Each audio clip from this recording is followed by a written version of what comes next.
सोलापूर जिल्ह्यातील पंढरपूर शहरात मागील काही दिवसांपासून मावा व गुटख्याच्या विक्रीत मोठ्या प्रमाणात वाढ झाल्याने नागरिकांच्या आरोग्याचा प्रश्न ऐरणीवर आला होता। पंढरपूर शहरातील विविध भागात खुलेआम मावा व गुटखा विकला जात असल्याच्या तक्रारी वाढत होत्या। अन्न भेसळ विभागाचे लागेबांधे असल्याच्या चर्चा सुरू असताना आणि शहर पोलीस ठाण्यांकडून ठोस कारवाई होत नसल्याने परिस्थिती अधिकच गंभीर बनली होती। याच पार्श्वभूमीवर गुप्त खबराने दिलेल्या खात्रीशीर माहितीनुसार कर्तव्यदक्ष उपविभागीय पोलीस अधिकारी प्रशांत डगळे व पोलीस निरीक्षक हारून शेख यांच्या नेतृत्वाखाली विशेष पथकाने अनिलनगर परिसरात अचानक धाड टाकली।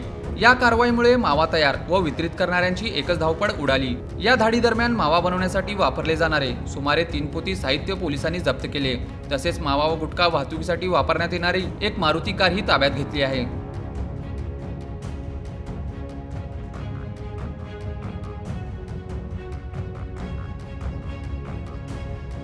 सकाळी आम्हाला अशी गोपनीय माहिती मिळाली की या अनिलनगरमध्ये सार्वजनिक शौचालयाच्या समोर एक पत्राशेड आहे।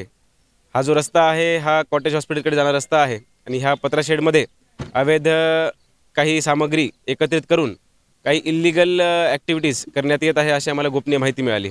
त्याच्याच अन्वये आम्ही आमच्या SDP ऑफिसची टीम येथे रवाना केली आणि पंचासमक्ष इथे पाहणी केल्या असता असे आढळून आले की या ठिकाणी सुगंधित तंबाखू व सुपारी व त्याचबरोबर चुना यांचं मिश्रण करून एक असा पदार्थ बनवला जात होता।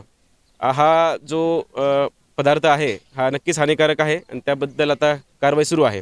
त्याचबरोबर या पत्राशेडच्या समोर या रस्त्यावरती एक पार्क केलेली रेड कलरची कार, त्याच्यामध्ये 2 गोणी जे सुपारी आणि तंबाखू सुगंधित तंबाखू त्यांचं मिश्रण केलेले काही बॅग्स आम्हाला आढळल्या। तर एकूण 3 गोण्या व त्याचबरोबर काही माल आमच्याकडे येथे या कारवाईमध्ये आम्हाला मिळून आला आहे।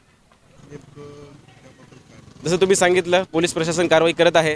वेगवेगळ्या ठिकाणी वेगवेगळी गोपनीय माहितीच्या आधारावरती आम्ही धाड टाकून जे काही आरोपी आहेत त्यांना निष्पन्न केलेलं आहे आणि नुसती त्या ठिकाणी जे आरोपी आढळून आले त्यांना वगळता इतर त्यांचे बॅकवर्ड आणि फॉरवर्ड लिंकेजेस यांनाही आपण सापडण्याचा प्रयत्न करत आहोत की हा जो माल आहे तो कुठून आला आहे आणि तो कुठे जात होता याचंही आपण शहानिशा करून त्याच्यावरती कारवाई करत आहोत। आम्हाला यश आलेलं आहे चांगल्या पद्धतीने, परंतु अजून आमची कारवाई चालू आहे। आजचं एक उदाहरण त्याच्याच प्रगतीपथावर आहे। आज जसं ह्या कारवाईमध्ये आपल्याला 5 अक्यूज्ड आम्ही नॅप केले आहेत व त्याचबरोबर एक सूरज राजपूत म्हणून व्यक्ती आहे, त्याचं हे पत्राशेड आहे व तोच या गाडीचा ह्या जे काही बॅग्स आहेत त्याचा ओनर आहे हे समजून येत आहे। त्यामुळे असे 5 सध्या आमच्याकडे अक्यूज्ड आहेत व त्याचबरोबर काही जे आता जसं मी सांगितलं बॅकवर्ड लिंकेज ते आम्ही शोधून या बाकीच्या